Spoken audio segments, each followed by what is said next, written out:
오늘 우리가 함께 나눌 말씀은 출애굽기 5장 15절부터 6장 1절 그리고 6장 6절부터 9절까지 나누도록 하겠습니다. 교독합니다. 이스라엘 자손의 기록원들이 가서 바로에게 호소하여 이르되 왕은 어찌하여 당신의 종들에게 이같이 하시나이까?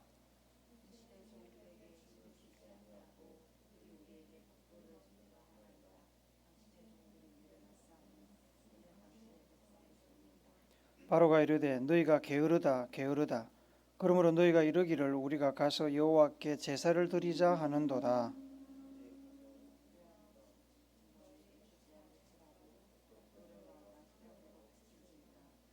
기록하는 일을 맡은 이스라엘 자손들이 너희가 매일 만드는 벽돌을 조금도 감하지 못하리라 함을 듣고 화가 몸에 미친 줄을 알고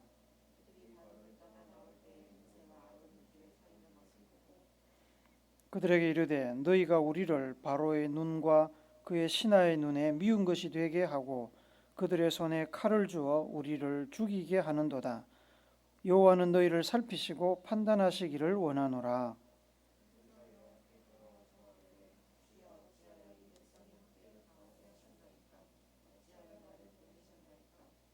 내가 바로에게 들어가서 주의 이름으로 말한 후로부터 그가 이 백성을 더 학대하며 주께서도 주의 백성을 구원하지 아니하시나이다.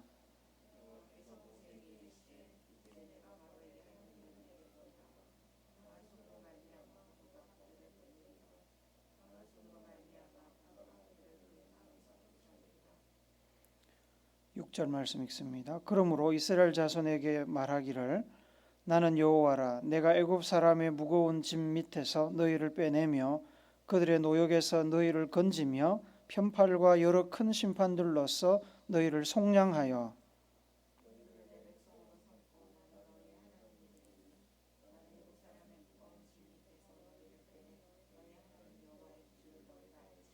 내가 아브라함과 이삭과 야곱에게 주기로 맹세한 땅으로 너희를 인도하고 그 땅을 너희에게 주어 기업을 삼게 하리라. 나는 여호와라 하셨다 하라.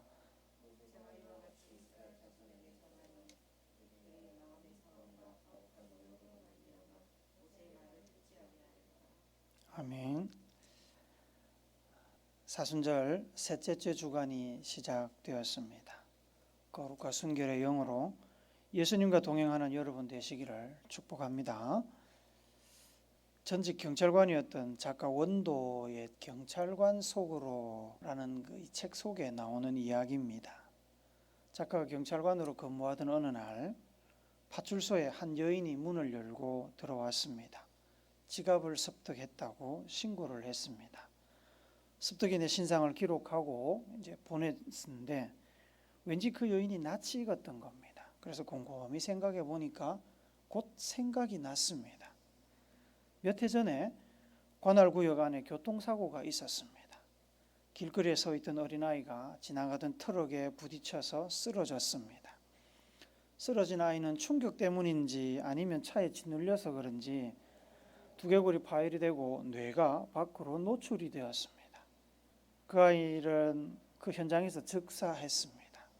그 쓰러진 아이를 감싸 안고 오열하며 손으로 그 아이의 뇌를 움켜잡고 있던 어머니는 필리핀 이주 여성이었습니다. 지갑을 주워온 습득자가 바로 그 여인이었습니다.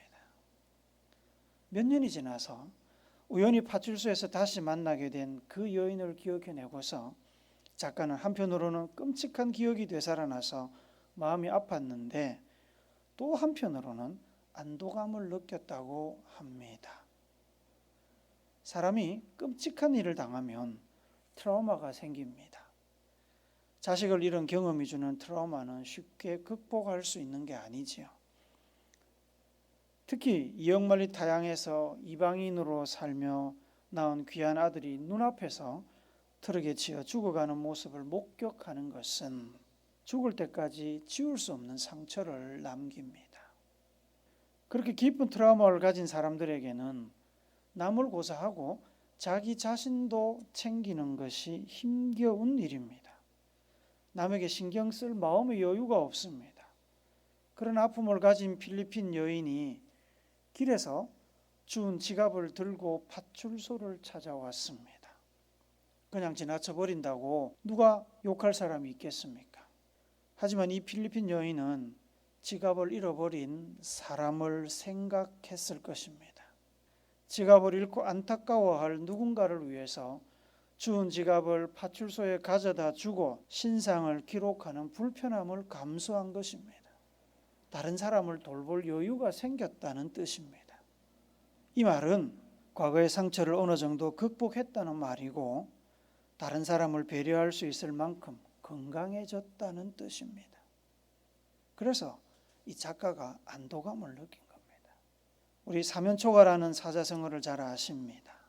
사방에 초가집만 가득하다는 말이 아니고 아무에게도 도움을 받지 못하는 외롭고 곤란한 지경에 빠진 형편을 이야기합니다. 눈앞에서 아이가 트럭에 부딪혀 비참하게 죽어가는 모습을 본 어머니에게 어떤 말이 위로가 될까요? 어떤 존재가 힘이 될까요? 사랑하는 남편이라도 자식 잃은 아내를 위로하는 데는 한계가 있습니다. 오히려 부부가 서로를 보면 죽은 아이가 생각이 나서 더 힘들 수도 있다고 합니다. 그로 인해서 자녀를 잃은 후에 이혼하는 부부들이 다수 있습니다.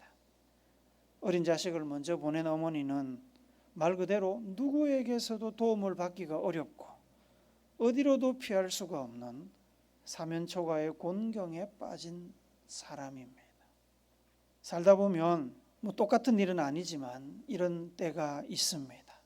아무리 조심하고 피하고 싶어도 나의 의지나 바람과 상관없이 불가항력적인 어려움이 우리를 찾아옵니다. 앞으로도 못 가고 뒤로도 못 가는, 어디로도 피할 수 없어서 하늘만 바라보게 되는 상황 속에 갇힐 때가 있습니다. 모세는 애굽 왕궁에서 왕자로 자랐습니다. 유모이자 친어머니인 요게벳을 통해 이스라엘 백성이라는 민족 의식을 가지게 되었습니다. 하루는 이스라엘 백성을 학대하는 애굽 사람을 발견하고 홧김에 그를 죽이고 말았습니다. 이 일이 발각되자 미디안 광야로 도망을 쳤습니다. 그곳에서 미디안 제사장의 딸 십보라와 결혼해서 40년을 목동으로 살았습니다. 애굽 황실과 같은 화려하고 특별한 것은 없었지만 자식을 낳고 양을 치며 그럭저럭 살았습니다. 어느 날 여호와라는 이름을 가진 이스라엘 민족의 하나님께서 모세를 찾아오셨습니다. 하나님께서는 모세에게 애굽으로 돌아가서 노예 생활로 고생하고 있던 이스라엘 백성들을 애굽에서 데리고 나와 가나안 땅으로 인도하라고 명령하셨습니다. 그러나 나이도 많고 사람을 죽인 일로 인해서 애굽으로 돌아갈 자신이 없었던 모세는 자신은 자격이 안 되고 나서서 말도 잘 할 줄 모른다고 거절을 했습니다. 모세가 애굽에서 도망쳐 나올 때가 40살이었고 미디안 광야에서 40년을 살았습니다. 그 나이가 그때 벌써 80이었습니다. 하나님께서는 끝까지 모세를 설득하셨고 형 아론을 그에게 동력자로 붙여주겠다고 약속하셨습니다. 결국 모세는 하나님의 뜻에 순종하여서 40년 만에 애굽으로 돌아갔습니다. 모세는 형과 함께 애굽 왕에게 찾아가서 이스라엘 백성들을 애굽에서 나갈 수 있도록 허락해달라고 요청했습니다. 물론 애굽 왕은 이런 지하에 거절했습니다. 사실 저라도 거절할 겁니다. 모세의 요구를 들어줄 이유가 없었습니다. 값싸고 마음대로 부려먹을 수 있는 이 어마어마한 노동력을 누가 포기를 하겠습니까? 애굽 왕은 이스라엘 백성들이 일이 쉽고 배가 불러서 잡생각을 한다고 판단했습니다. 그래서 이스라엘 백성들을 더 강하게 누르기 위해서 더 많은 노역을 부과했습니다. 이스라엘 백성들은 하루에 생산하는 벽돌의 양이 있었습니다. 진흙과 볏짚이 주 재료로 쓰였습니다. 모세가 애굽 왕에게 출애굽을 요구하기 전까지는 볏짚을 공급해 줬습니다. 그래서 이스라엘 백성들은 공급해주는 볏짚을 가지고 벽돌을 만들기만 하면 됐습니다. 그런데 모세가 애굽 왕을 찾아간 뒤부터 볏짚을 제공해 주지 않았습니다. 볏짚도 알아서 구하고 벽돌 생산량은 그대로 유지하라고 요구했습니다. 볏짚을 구해오는 일까지 더해진 겁니다. 생산량을 채우지 못하면 징벌이 주어졌습니다. 이에 따라 이스라엘 백성들의 탄식과 원성이 하늘을 찔렀습니다. 자금량 증가로 인해서 고초를 견디다 못한 관리자들이 드디어 나섰습니다. 오늘 본문에서 읽은 대로 이스라엘 백성들 중에 벽돌 생산량을 관리하는 기록원들이 애굽왕을 찾아가 도움을 요청했습니다. 하지만 애굽왕은 응하지 않았습니다. 기록원들은 아무런 성과도 없이 낙심한 채로 집으로 돌아가다가 우연히 길에서 모세와 아론을 만났습니다. 그들의 하소연입니다. 21절을 우리가 쉬운 성경으로 같이 읽어봅시다. 시작. 작업반장들이 모세와 아론에게 말했습니다. 여호와께서 당신들을 내려다보시고 심판하시기를 바라오. 당신들 때문에 우리가 파라오와 그의 신하들에게 미움을 받고 있어. 당신들은 파라오와 그의 신하들이 우리를 죽이도록 그들의 손에 칼을 쥐어준 거나 다름이 없어. 이 작업반장 기록원들입니다. 파라오는 성경에는 바로라고 되죠. 바로. 생산량을 책임지고 있던 이 작업반장들은 모세와 아론을 원망하면서 저주를 퍼부었습니다. 하나님이 심판하실 거요. 하나님이 벌을 주실 거요. 저주를 퍼부은 겁니다. 동기가 어쨌든 모세와 아론 때문에 백성들의 자금량이 늘어난 것은 부인할 수 없는 사실이었습니다. 모세와 아론으로서 할 말이 없었습니다. 당황하고 분한 마음에 모세와 아론은 하나님께 이 상황을 아뢰며 따졌습니다. 그러나 하나님께서는 모세와 아론을 위로하고 격려하시기는커녕 오히려 여호와라는 자신의 이름을 걸고 가나안 땅을 주겠다고 출애굽하게 해주겠다고 다시 한번 약속을 하셨습니다. 하나님의 약속을 재차 확인한 모세와 아론은 다시 이스라엘 백성들에게 돌아갔습니다. 모세와 아론이 한 번 더 하나님의 약속의 말씀을 전했습니다. 이스라엘 백성들은 싸늘했습니다. 출애굽기 6장 9절 우리가 오늘 읽었지만 한 번 더 봅시다. 6장 9절 시작.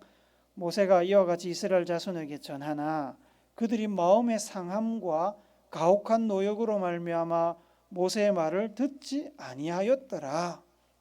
무거워진 노역과 폭력적인 애굽 관리자들로 인해서 백성들의 마음이 상했습니다. 가혹한 현실로 인해서 낙심했던 그들에게 돕겠다고 나섰으면서 오히려 상황을 더 어렵게 만드는 모세와 아론의 그 말이 귀에 들어갈 리가 없지요. 힘겨워진 이스라엘 백성들보다 더 곤란에 빠진 사람은 사실 모세와 아론입니다. 하나님 말씀대로 애굽 왕에게 가서 하나님의 뜻을 전하면 애굽 왕이 쉽게 들어줄 거라고 생각을 했습니다. 그렇게 되면 당당하게 민족의 영웅이 되어서 이스라엘 민족을 이끌고 가나안 땅으로 박수 받으며 갈 줄 알았습니다. 거리로 따지면 한 달이면 갈 길이었습니다. 늦어도 2달 후면 가나안 땅에 가 있을 거라고 기대를 했습니다. 그러나 이런 기대를 비웃기라도 하듯이 애굽 왕은 냉철하게 단번에 거절했습니다.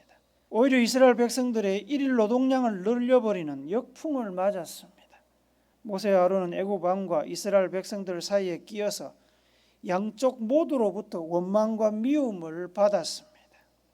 거기다가 모세와 아론을 애굽 왕에게 보내신 하나님께서는 보내놓고는 정작 보내는 아무런 조치도 취하지 않고 계셨습니다. 아니 약속을 하고 보냈으면 뭔가를 보여주셨어야 되는데 왜 하나님 가만히 계셨을까요? 모세와 아론이 참 곤란한 지경이 되었습니다. 어쩌면 모세는 속으로 이렇게 탄식했을지도 모릅니다. 내가 이러려고 처자식 버려두고 애굽으로 돌아왔나? 애굽 왕은 거절하지. 백성들은 나 때문에 죽겠다고 원망하지. 하나님은 내 마음을 아는지 모르는지 계속 애굽 왕에게 가라고 재촉만 하시지. 도대체 나보고 어떻게 하라는 거야? 하나님 도대체 나한테 왜 그러세요? 모세와 아론은 사면초가에 빠졌습니다. 어찌할 줄을 몰랐습니다. 눈앞에서 아이를 잃은 이주 여성과 같은 상황 속에 있다면 우리의 마음은 어떨까요? 그런 일을 겪어보지 않아서 사실 저도 잘 모르겠습니다. 마음이 어떨지. 여러분은 모세와 아론과 같이 선한 마음으로 일을 시작했는데 선한 의도도 의심받고 해결의 실마리도 보이지 않고 앞뒤가 꽉 막힌 상황 속에 있다면 여러분은 어떻게 행동하시겠습니까? 저는 아직 어리고 그런 일을 겪어보질 않아서 잘 모르겠습니다. 우리 엄마 우리 아버지가 도와주시겠지요? 아유 어찌 되겠지요. 안 되면 말고. 이렇게 말하면 여러분 모든 책임이 면제되고 상황이 아무 일도 없었다는 듯이 그냥 사라질까요? 부모가 방패막이가 되어서 다 해결해 줄까요? 미성년자일 때는 그것이 가능합니다. 내 인생은 내 것이라고 큰소리치고 무게를 잡고 폼을 잡아도 미성년자일 때는 부모에게 혹은 선생님에게 책임 떠넘길 수 있습니다. 아무도 탓하지 않습니다. 책임을 물을 수도 없죠. 하지만 그런 회피와 핑계의 삶은 미성년자까지입니다. 성인들에게는 그런 핑계가 소용이 없습니다. 성인들은 자기의 선택, 자기의 말에 책임을 져야 하는 나이지요. 사회적으로, 법적으로 책임을 져야 하는 나이입니다. 앞으로 쭉 그럴 겁니다. 누군가가 내 인생을 책임져 주지 않습니다. 누군가가 내 인생을 맡아서 문제를 해결해 주고 나를 보호해 주고 그래서 내가 마치 어린아이 때와 같이 마음대로 살 수 있는 그런 때는 다시는 오지 않습니다. 내가 하는 선택, 내가 하는 말, 내가 하는 행동 하나하나는 고스란히 내 삶의 일부분이고 내 책임입니다. 앞뒤가 꽉 막히고 어느 쪽으로도 출구가 없는 어려움을 직면하게 될 때 우리는 어디를 바라봐야 될까요? 어디서 답을 찾아야 할까요?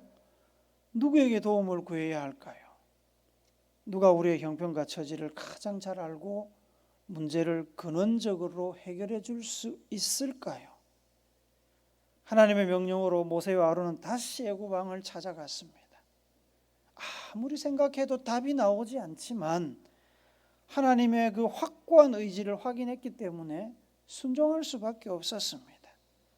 여러분이 아시는 대로 하나님께서는 이스라엘 백성들을 애굽에서 내보내기 위해서 무려 10가지 재앙으로 애굽을 치십니다. 마음이 강팍하고 하나님을 제대로 판단하지 못했던 애굽 왕은 온갖 재앙을 다 겪었고 마지막에 애굽 땅의 모든 처음 난 것과 장자를 잃어버리고 나서야 하나님께 항복했고 그들의 요구대로 들어주었습니다. 모세 형제와 애굽 왕의 대립을 지켜보면서 이스라엘 백성들은 드디어 하나님의 뜻과 그 의지를 믿게 되었습니다. 장정만 60만 명, 여인과 유년, 노년 인구를 합친다면 아무리 못해도 200만 명 이상 될 수 있는 이스라엘 백성들이 모세와 아론의 인도를 따라서 거주지 애굽을 떠나 가나안을 향했습니다. 이제 꽃길만 남았다고 생각을 했습니다. 수월하게 가나안 땅에 도달할 것이고 그 땅에 젖과 꿀이 흐르는 것을 경험하게 될 것이라고 기대를 했습니다. 하지만 이스라엘 백성들이 홍해 근처에 도달했을 때 다시 한번 시련을 겪게 됩니다. 이스라엘 백성들을 가도록 허락했던 애굽 왕이 마음이 바뀌었습니다. 군대를 이끌고 이스라엘 백성들을 쫓아갔습니다. 이스라엘 백성들 앞에는 홍해가 있고 뒤에는 애굽 군대가 쫓아오고 있었습니다. 이스라엘 백성들은 사면초가에 빠졌습니다. 자신들의 처지를 개탄하며 모세와 아론에게 궁극적으로 하나님께 원망을 쏟아냈습니다. 이러려고 우리를 불러냈냐? 돌아가자. 돌아가서 노예로 사는 게 좋겠다. 그런데 여러분, 지금까지 일을 겪으면서 백성들과 달리 모세는 믿음이 굳건해졌습니다. 모세는 백성들처럼 요동하지 않았습니다. 흔들림 없이 백성들을 위해서 하나님 앞에 기도했습니다. 그러자 하나님께서 개입하셨습니다. 문제를 해결하셨습니다. 하나님께서 구름으로 추격해오던 애국 군대를 막으셨습니다. 바람으로 홍해를 갈라서 백성들이 걸어서 홍해를 건너가게 하셨습니다. 마지막에는 홍해까지 뒤쫓아온 애국 군대를 바닷물로 수장시키셨습니다. 출애굽기 14장 21절 22절 봅니다. 같이 읽습니다. 시작. 모세가 바다 위로 손을 내밀매 여호와께서 큰 동풍이 밤새도록 바닷물을 물러가게 하시니 물이 갈라져 바다가 마른 땅이 된지라. 이스라엘 자손이 바다 가운데를 육지로 걸어가고 물은 그들의 좌우에 벽이 되니 27절 28절도 같이 봅니다. 시작. 모세가 그 손을 바다 위로 내밀매 새벽이 되어 바다의 힘이 회복된지라. 애굽 사람들이 물을 거슬러 도망하나 여호와께서 애굽 사람들을 바다 가운데 엎으시니 물이 다시 흘러 병거들과 기병들을 덮되 그들의 뒤를 따라 바다에 들어간 바로의 군대를 다 덮으니 하나도 남지 아니하였더라. 마태복음 14장에 보시면 배를 타고 갈릴리 호수를 건너던 제자들이 풍랑을 만나는 이야기가 나옵니다. 풍랑을 만나서 죽을 위기에 처했습니다. 갈릴리 호수는 변덕이 굉장히 심합니다. 평생 배를 타던 사람들도 급변하는 날씨에는 속수무책입니다. 배는 이미 해변에서 상당히 많이 떨어져 있었고 수용으로 돌아갈 수 없었습니다. 바람의 힘으로 가는 조그마한 돛담배가 풍랑이 있는데 노를 젓는다고 한들 얼마나 움직일 수 있겠습니까? 배는 꼼짝없이 가라앉을 판이었습니다. 예수님이 왕이 되시는 것을 보지도 못하고 사랑하는 가족들에게 인사도 못하고 장가도 가지 못한 채 이대로 갈릴리 호수 물에 빠져서 물귀신이 되는구나 절망에 사로잡혔습니다. 그때 누군가 물 위로 걸어오는 것을 보았습니다. 저승사자가 데리러 오나 보다 싶어서 놀라서 제자들이 벌벌벌벌 떨고 있는데 그 제자들 앞에 예수님이 나타나셨습니다. 산에서 기도하시던 예수님께서 얼마나 급했는지 그 풍랑이는 파도 위를 달려오셔서 풍랑을 잠재우고 제자들을 구하셨습니다. 홍해를 갈라 이스라엘 백성들을 구원하신 하나님, 풍랑을 뚫고 달려와서 제자들을 구하신 예수님, 이 하나님과 이 예수님께서 바로 여러분이 지금 예배하고 찬양하는 그 하나님, 그 예수님이십니다. 믿으시기 바랍니다. 믿으실 수 있기를 바랍니다. 앞에는 홍해, 뒤에는 애굽 군대, 진퇴양난 사면초가의 상황 가운데 절망하는 백성들을 향해서 모세가 선포합니다. 출애굽기 14장 13절 14절 같이 봅시다. 시작. 모세가 백성에게 이르되 너희는 두려워하지 말고 가만히 서서 여호와께서 오늘 너희를 위하여 행하시는 구원을 보라. 너희가 오늘 본 애굽 사람을 영원히 다시 보지 아니하리라. 여호와께서 너희를 위하여 싸우시리니 너희는 가만히 있을지어다. 가만히 있어도 된다. 하나님이 행하는 걸 봐라. 모세의 선포대로 이스라엘 백성들이 보는 눈앞에서 하나님께서는 홍해를 가르셨고 홍해를 덮으셨고 애굽 군대를 몰살시키셨습니다. 물 위를 걸어오신 예수님을 보고 자기도 물 위를 걸어보겠다고 베드로가 나섰습니다. 그러나 두려움으로 인해 물에 빠지고 말았습니다. 베드로를 물에서 건져내신 주님께서 말씀하십니다. 마태복음 14장 31절 봅시다. 시작. 예수께서 즉시 손을 내밀어 그를 붙잡으시며 이르시되 믿음이 작은 자여 왜 의심하느냐 하시고 베드로는 예수님의 손을 잡고 살아났습니다. 예수님께서 그 의심을 책망하신 겁니다. 왜 의심하냐? 이 구절 뒤에 마태복음 14장 32절을 함께 봅시다. 같이 읽습니다. 시작. 배에 함께 오름에 바람이 그치는지라. 예수님께서 베드로를 데리고 제자들이 타고 있던 그 배에 오르자마자 바람이 그치고 배가 안정이 되고 제자들은 목숨을 건졌습니다. 여러분, 의심하지 않고 예수님의 손을 잡으면 살 수 있습니다. 예수님과 함께 있으면 풍랑이 멈춥니다. 사면초가의 위기도 극복할 수 있습니다. 삶의 의미를 상실하고 허무감에 허덕이던 삭개오는 예수님과 함께 있게 되자 인생의 참 의미를 발견하고 그 인생의 미로에서 벗어날 수 있었습니다. 그래서 그때까지 목숨처럼 아끼고 보관하고 있던 자신의 재산을 절반을 뚝 잘라서 가난한 자들에게 나누어 줄 수 있었던 겁니다. 가늠하다 들켜서 회중들 앞에 돌에 맞아 죽을 운명에 처했던 여인은 예수님 앞에 나오자마자 예수님께서 그 여인을 살려주셨습니다. 죄도 용서해 주셨습니다. 애국 군대와 홍해 사이에서 절망하던 사람들은 그들과 함께 하시는 하나님으로 인해 생명길을 찾았습니다. 하나님, 예수님과 함께 있어야 사면초가 진퇴양난의 공경 속에서 빠져나갈 수 있고 살 수 있습니다. 사랑하는 우물교회 성도 여러분, 앞뒤로 꽉 막히는 절망이 닥칠 때 여러분은 누구를 바라보시겠습니까? 누구에게 가서 도움을 요청하실 생각입니까? 누가 여러분의 구원자, 조력자, 도우미가 될 수 있다고 마음속에 품고 계십니까? 시편 146편의 시인은 우리에게 그 답을 줍니다. 시편 146편 3절부터 5절 말씀 읽으면서 설교를 마무리합니다. 같이 읽읍시다. 귀인들을 의지하지 말며 도울 힘이 없는 인생도 의지하지 말지니 그의 호흡이 끊어지면 흙으로 돌아가서 그날에 그의 생각이 소멸하리로다. 야곱의 하나님을 자기의 도움으로 삼으며 여호와 자기 하나님에게 자기의 소망을 두는 자는 복이 있도다. 의심하지 않고 오직 하나님과 하나님의 아들 예수님께만 소망을 두십시오. 그래야하면 다가오는 인생의 여러 위기들을 잘 극복하게 하시고 피할 길을 주시고 살 길을 열어주실 겁니다. 그로 인하여 하나님이 주시는 은혜와 복을 풍성하게 받아 누리시는 여러분과 제가 되기를 예수님의 이름으로 축복합니다. 아멘.